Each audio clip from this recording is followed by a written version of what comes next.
Hello everybody, today what we're going to be doing is continuing to work on these 53 Ford fenders. In previous videos you saw us cut, relocate, make them fit on the truck really nice, and then you saw Kevin dressing the welds, cleaning everything up. I followed behind him, and then you saw the video where we actually put our FiberTech in. Really nice product. We use that to level right off the metal. Today what we're going to be doing is another product, and it's called Superbuild. It's a product by Evercoat. Really nice, covers well. We used it on many restorations in the days past, especially on quarter panels to level up. And what's nice about 4-to-1 Superbuild, it puts some tension into the panel, especially like when you're really layering it up, so it'll actually add a little bit more rigidity into the panel. We could Bondo this out at this point. It would be fine. It wouldn't change much of a difference. It's just the preference that we're using, 4-to-1 Superbuild. We want to make sure this area is brought back a little bit more to a little more metal.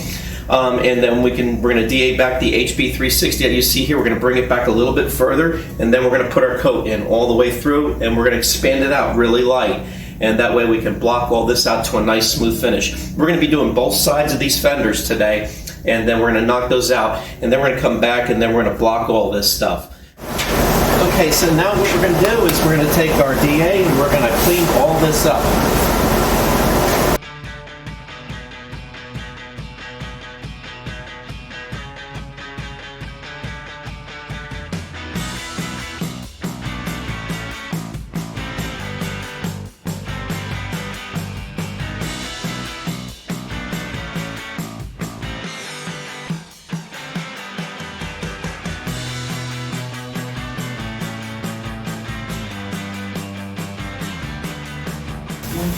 So now that we got our fenders DA'd down with some 80 grit, what I'm going to do now is I'm going to scratch in some 120 or even 80 grit by hand just to put a little bit more teeth into this stuff. This doesn't always give you the best surface sometimes for actually having teeth into the material.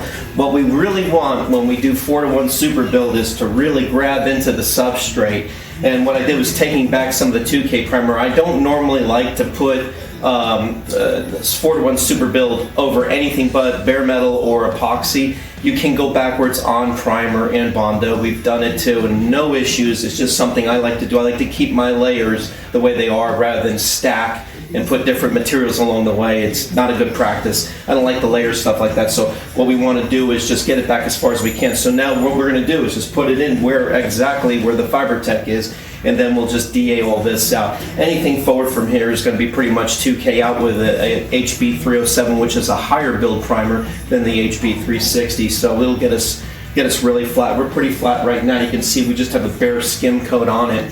So we're ready. So now what we'll do is we'll mix up the 4-to-1 Superbuild, and we'll start spraying that in here, and that should take care of this issue until the next time we block it.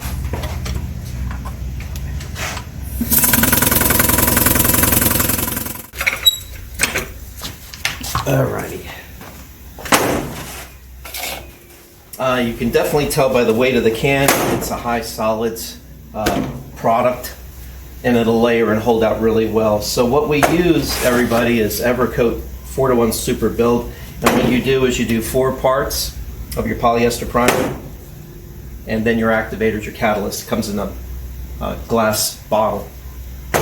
What we like to use is the 3M system here. So we have a cup and a lock, and what we do is we use a liner, and we use a strainer. It actually has a strainer built into it.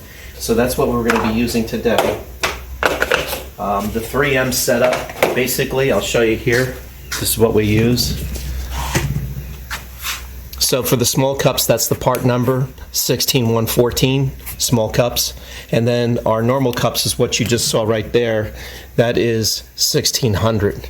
And then the extra large ones, which we rarely ever use because it's a lot of weight on holding the gun, especially over a roof, and it's a little more cumbersome, is 16024. So we like to stay with the 20 ounces really.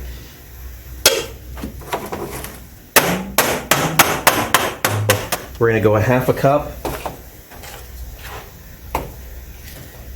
And then we're going to stick it Gonna just make a half a quart up, and we're gonna shoot it real easy with a 2.0 tip primer gun.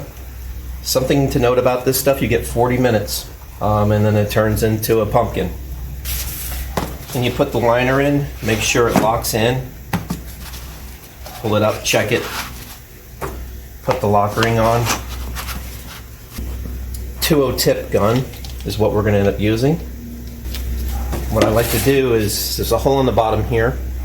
Push that in, push that down, and lock it. Reason being, if you don't, it expands the liner in there when you push this down, and if you try to relieve it this way, it'll squirt out through here, and you don't want that.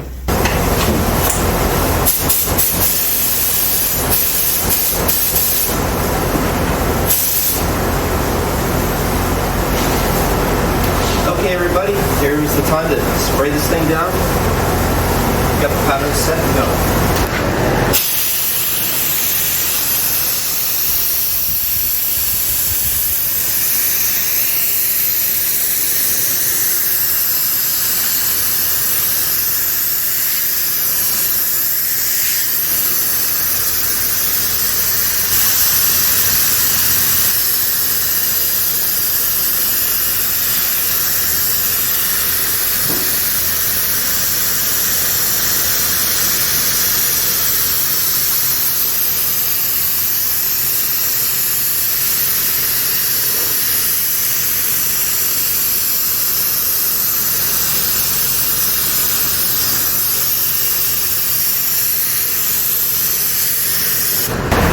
A notable mention when you're spraying primers like this, you want to get as much material down as you can. Don't worry if you run it. I've run primer many times. I don't care. We're going to block the damn crap off anyway. I just want to get it on the panel and get as much as I can to level it out. Same thing when you're putting body fill in. Get it on the panel, man. But just, be smart about it so it doesn't labor yourself to death. Same thing with this stuff. This stuff is a pain in the ass to actually sand back, but I want to get it into there. You just don't want to do nice, easy coats. You'll be here forever recoating this thing. We're not doing that. We're going to get in here, knock it right down, block it back, and then get over to 2K as soon as possible. All right, we're going to continue on. We're going to flip these fenders over and shoot the other side.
Okay, everybody, we're pretty much done cleaning the gun here. Pretty much have like a 40-minute pot life with this, depending on your temperature and humidity. Again, the goal of this is just to get the product on there. We couldn't care if we run it. We're going to be DAing it all back and everything and making it really nice. And if we want to apply a second coat, you can. Just make sure anytime you're using this product, you put some teeth into your work. If you do not do that, it's not going to hold. And every time you do a cycle on this stuff, you gotta make sure, just like anything else in Autobody, sand, sand, sand. My threshold with this that I have learned and found out over the years of using 4:1 Superbuild, it likes 120 grit to bite into itself. And you have to sand every area, even if the little depression, if you missed it, you really want to get it, because that's going to cause a lift issue. It will not bond to itself. And also it will not bond to 2K primers or epoxy primers or anything unless it's got some teeth into that substrate. Very important. So don't worry about even using a rock to etch into the metal or the bodywork. You want this stuff to stick. If you do not, you're going to have a fail. So everything is in the prep. and that's what makes a beautiful finish. Everyone, thank you for your time. I hope you got a little bit of something out of this. We're no experts here. We're dangerous enough with what the products we use, make them work, and we have a good success rate, and I want to keep it that way, and we just wanted to kind of show you what we do around this little tiny shop we call Classic Car Creations. Thank you for your time. We'll see you soon.